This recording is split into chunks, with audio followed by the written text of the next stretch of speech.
Bismillahirrahmanirrahim. Assalamualaikum warahmatullahi wabarakatuh. Salam sejahtera bagi kita semuanya. Yang kami hormati Panitia Seminar Nasional Sains and Teknologi ke-11 Universitas Swedesim Semarang dan bekerjasama dengan Universitas Darussalam Gontor. Dan bagi para peserta semuanya yang berbahagia dan dalam kondisi sehat, tidak kurang satu apapun. Izinkan kami menyampaikan dua artikel dengan judul Simulasi Populasi Mikrobia untuk Optimasi Konduktivitas Elektrolit pada Tanah Organosol atau Tanah Gambut dengan menggunakan teknologi Smart Biodam atau kita kenal dengan Biosoil. Yang kedua, analisis efektivitas biohole melalui distribusi mikrobia pada setiap kedalaman ya, secara real time pada tanah pasir ya atau tanah pesisir. Dua artikel tersebut akan kami rangkai dalam satu tayangan agar praktis bisa dipahami secara terintegrasi. Penelitian ini bertujuan untuk mengetahui kemampuan suatu lapisan tanah dalam mendistribusikan unsur hara dan memulihkan kesehatan dan kesuburan tanah akibat penggunaan pupuk dan pestisida kimia atau akibat cemaran-cemaran dari limbah-limbah industri yang terlarut dalam suatu air tanah ya, atau groundwater flow atau mungkin jaringan irigasi. Melalui aktivitas mikrobia yang dikendalikan dengan cara menyebar melalui suatu pusat penyebaran mikrobia atau kita sebut dengan biohole, baik horizontal dan vertikal. Melalui microcontroller, penelitian ini mengamati dalam periode waktu ya terhadap suatu perubahan parameter seperti keasaman tanah, laju infiltrasi, tingkat konduktivitas elektrolit atau kita sebut EC, dan kita kenal dengan tingkat kesuburan tanah itu ya dengan satuan EC tadi, dan tingkat porositas melalui kontrol ini ya, dilakukan pada suatu tanah ya, yang dalam hari ini kita ujikan dengan dua pendekatan ya terhadap tanah gambut dan tanah pasir, di mana keduanya mempunyai kita kenal dengan submarginal atau tanah yang tidak produktif ya, atau tanah yang terbengkelai, tanah yang marginal dan seterusnya. Jadi ini merupakan suatu lahan tidur atau kita sebut lahan yang terbengkelai karena memang sulit dikembangkan untuk apapun. Ya, ini kita perbaiki dalam waktu cepat. Smart Biodam atau disingkat Biodam merupakan pengembangan teknologi biodam yang melibatkan aktivitas mikrobia dalam meningkatkan laju infiltrasi atau penyerapan air yang terukur dan terkendali. Aktivitas biologi ini melalui peran mikrobia yang kita libatkan sebagai agen pengurai biomasa dan konservasi tanah serta groundwater flow-nya, kandungan air yang ada di dalam tanah. Menjadi informasi yang penting bagi kami dalam upaya meningkatkan daya dukung lahan yang kita anggap marginal. Pengembangan teknologi ini secara smart menggunakan microcontroller untuk secara efektif memantau aktivitas agen tersebut melalui parameter konduktivitas elektrolit sebagai input analog dari sensor EC yang kita sebar yang tertanam di dalam tanah, ternyata di lapisan topsoil, dan selanjutnya diubah menjadi informasi digital oleh microcontroller yang sudah kita programkan ya untuk memantau perkembangan parameter tanah tersebut.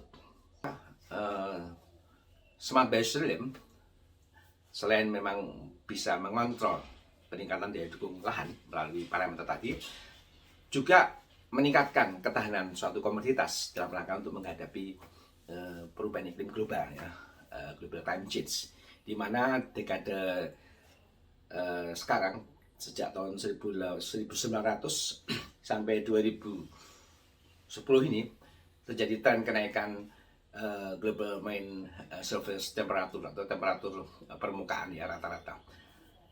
meningkatnya antara 1 sampai 2 derajat Celcius. Peningkatan ini telah memacu perubahan-perubahan yang dahsyat ya, terutama melahirkan suatu iklim-iklim ekstrim. Bisa panas yang berkepanjangan atau kekeringan yang cukup panjang, bahkan terjadi suatu badai siklon yang dulu tidak pernah muncul sekarang muncul ya. Jadi bisa terjadi suatu banjir atau banjir bandang gitu ya, yang menjadi suatu momok atau ancaman bagi semua aktivitas, termasuk dalam usaha pembangunan pangan ya, melalui komoditas pertanian yang seringkali gagal menghadapi perubahan-perubahan iklim ekstrim ini.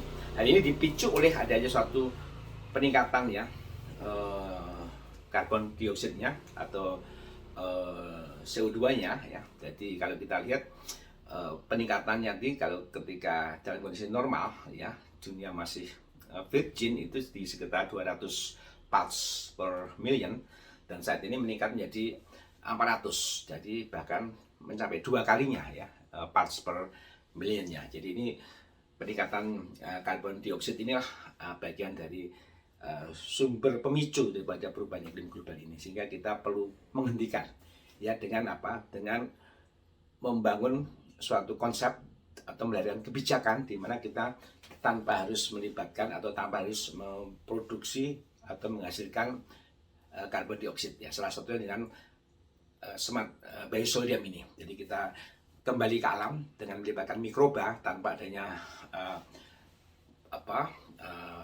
material-material sintetis ya, seperti pupuk dan pestisida kimia yang itu menghasilkan efek polutan CO2 dan juga berbagai macam racun-racun yang mengancam kesehatan umat manusia.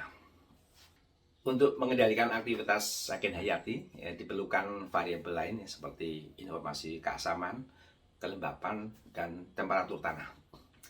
Sensor-sensor ini ya terhubung ke microcontroller yang dapat diakses melalui pin ya, yang berfungsi sebagai GPIO atau General Ports Input Output di modul ESP8266, sehingga memberikan kemampuan tambahan microcontroller tersebut berkemampuan sebagai WiFi. Jadi artinya informasi digital tadi bisa secara akurat disebar kemanapun dan kapanpun yang bisa kita pantau untuk mengirim semua respon ya, analog ke digital tadi dalam real time ya.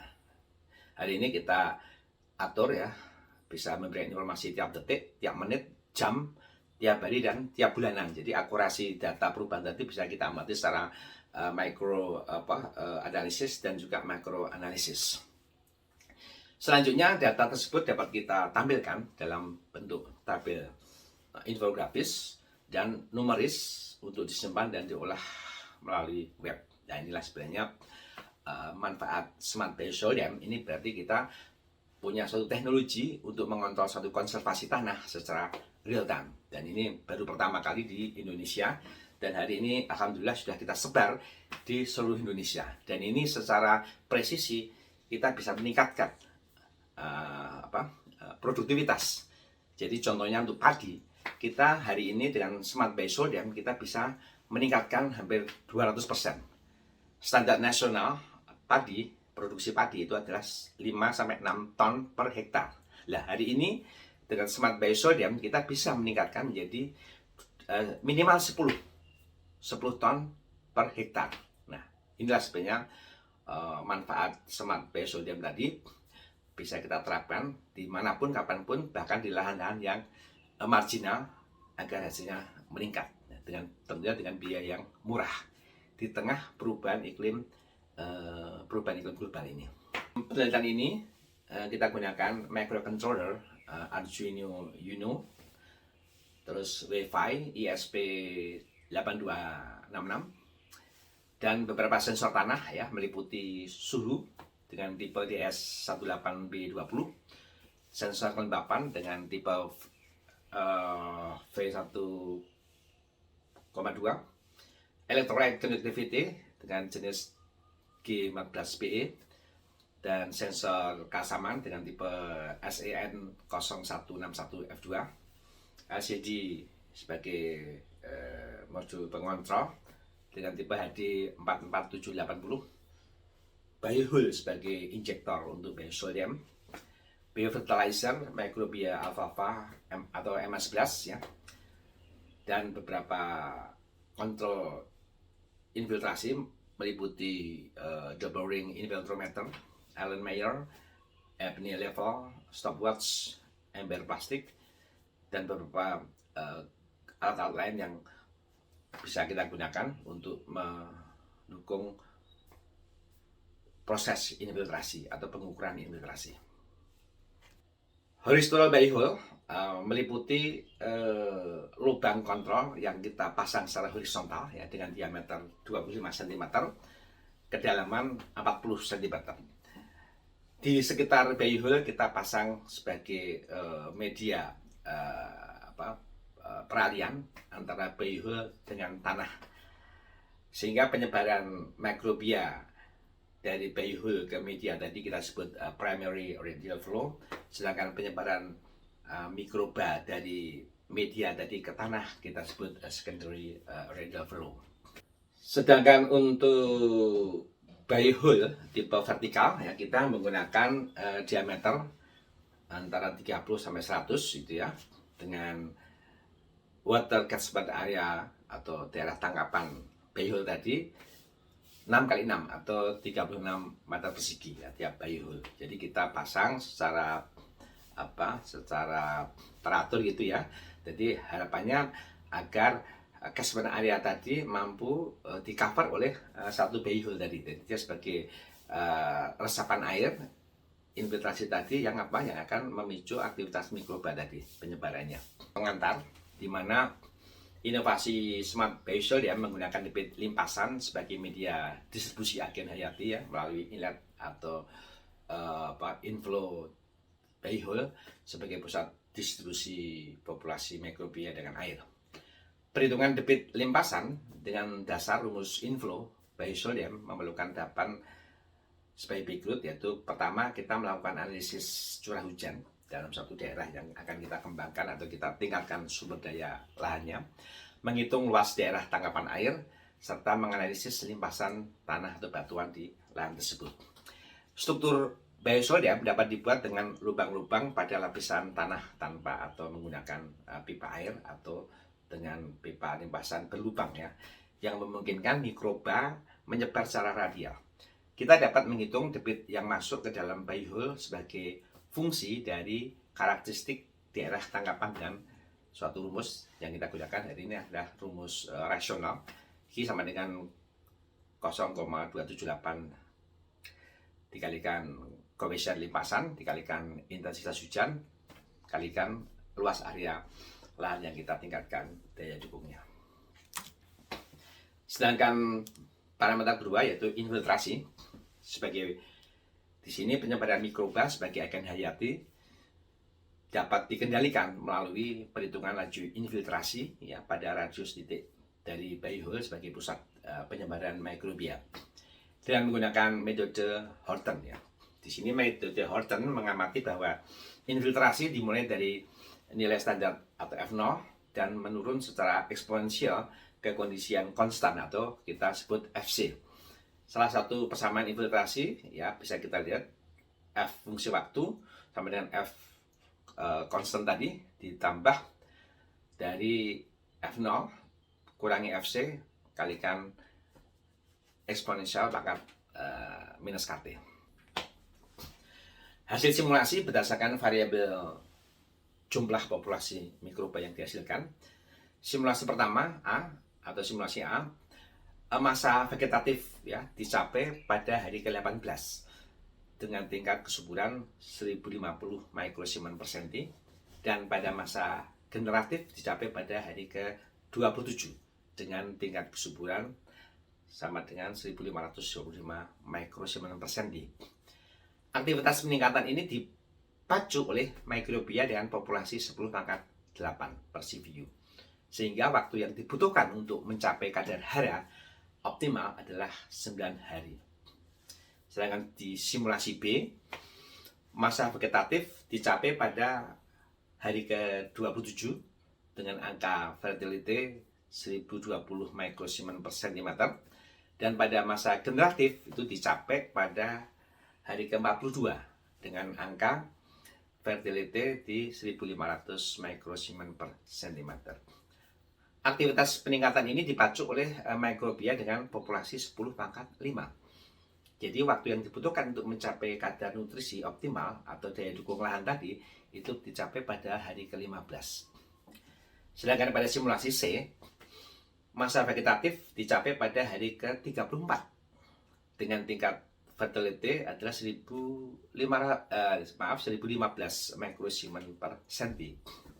Dan pada masa generatif tidak dapat diamati karena pada pengamatan sampai ke hari ke-45 pada simulasi C ini, daya hantar electrolyte conductivity tidak dicapai 1500, masih di bawah ya, mikrosiemen per centimeter, 10 pangkat 3 CVU.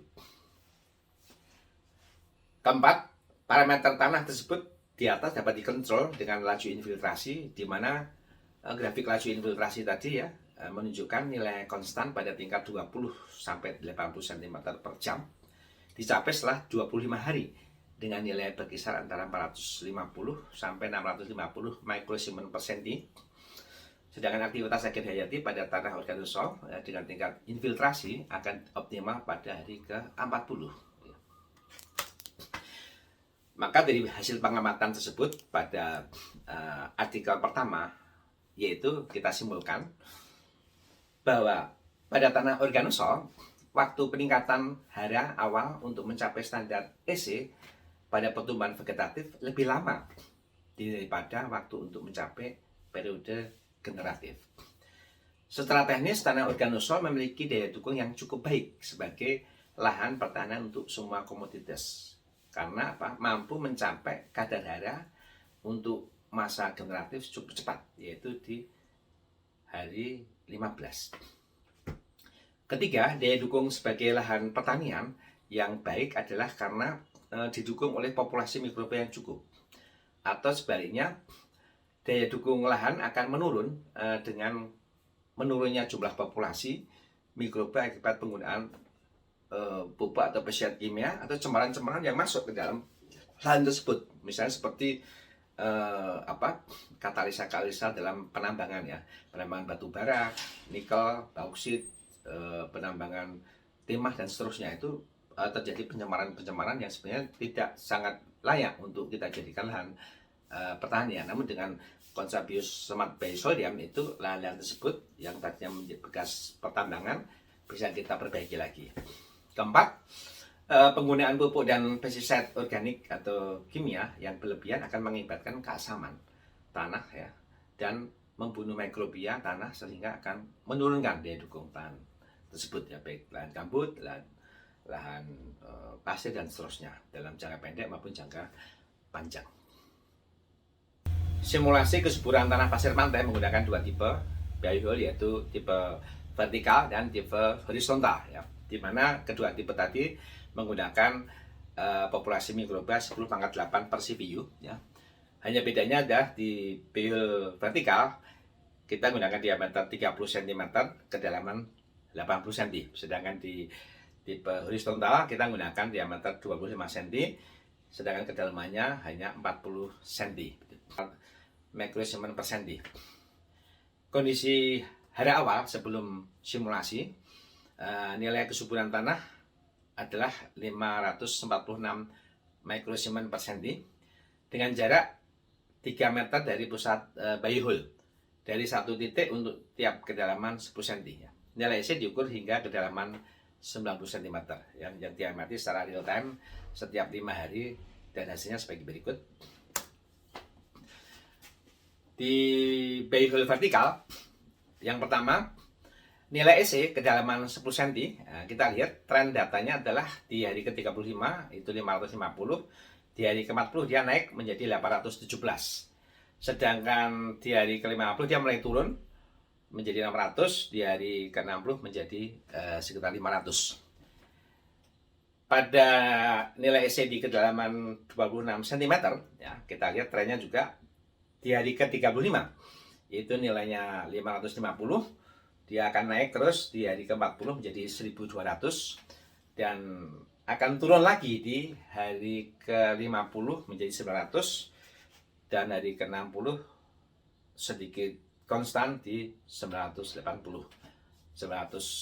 Jadi artinya dia setelah hari ke-40 dia turun, namun penurunannya tadi pada nilai konstan ya di hari ke-50, 60 dan seterusnya. Dia hari ke-40 ke-50 dia turun, lalu terus dia konstan, mendekati konstan ya. Perubahan nilainya tidak terlalu signifikan ya, dari hari ke-50 ke 60 relatif datar gitu. Untuk BI horizontal kita bisa lihat pola-pola penyebaran mikrobanya ya. Di kedalaman 40 memang tidak terlalu signifikan kalau kita lihat kenaikannya maupun penurunannya. Baru kita lihat secara signifikan itu di hari di kedalaman 30, maaf. Kalau di kedalaman 10 dan 24 itu relatif di kedalaman 10 itu relatif datar ya kenaikannya.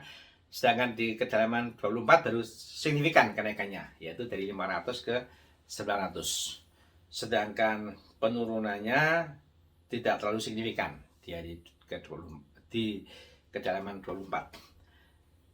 Begitu juga di kedalaman 30 kenaikannya relatif sedikit, lihat dari 500 ke 800. Sedangkan di hari ke-40 sama sekali relatif datar, kenaikannya relatif datar, yaitu di 500 berkisaran sampai 560 ya.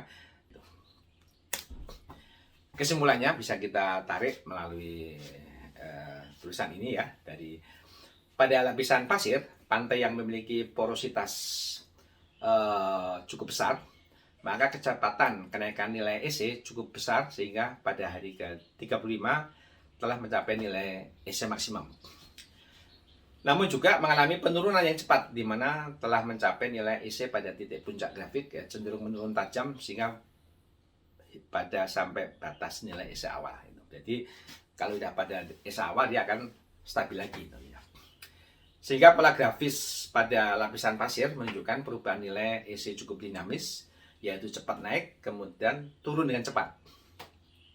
Pola ini menunjukkan sifat pasir yang sangat baik sebagai katalisis atau media pengangkutan penyebaran mikrobia ya, tetapi sangat buruk sebagai media penahan perkembangan air ya, menahan unsur-unsur hara akar tadi, sehingga pemberian bahan organik ya, sebagai perekat atau pengikat sangat penting.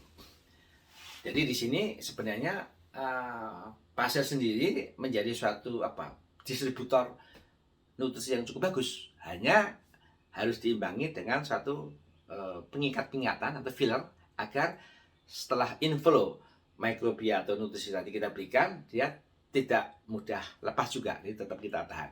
Masuknya cepat, nahnya lama. Nah itulah sebenarnya yang harus kita simulasi lagi, yang harus kita rekayasa lagi. Jadi kalau sebagai inflow-nya dia juga cukup bagus, hanya sebagai outflow-nya harus kita kembangkan lagi sistem fillernya atau sistem pengikatnya agar menjadi lahan yang optimal. Demikian dua artikel tadi yang sudah kami sampaikan dalam satu rangkaian presentasi. Semoga bermanfaat. Kami masih terus mengembangkan ilmu-ilmu ini karena bagaimanapun juga perkembangan suatu fenomena alam yang terus berubah setiap saat itu menjadi suatu tantangan bagi kita semuanya dalam rangka untuk membangun ketahanan pangan nasional maupun global ya, dan tetap menjaga kelestarian alam agar tetap memberikan suatu limpahan rahmatan lil alamin ya. Jadi secara teknis konservasi tetap kita jaga, namun tetap menghasilkan suatu produksi pangan yang kita butuhkan. Jadi ini dua-duanya harus kita bangun secara simultan ya. Insya Allah dengan Smart BioSolidem konsep tadi bisa kita kembangkan lebih jauh lagi dan lebih kompleks lagi. Terima kasih. Wassalamualaikum warahmatullahi wabarakatuh.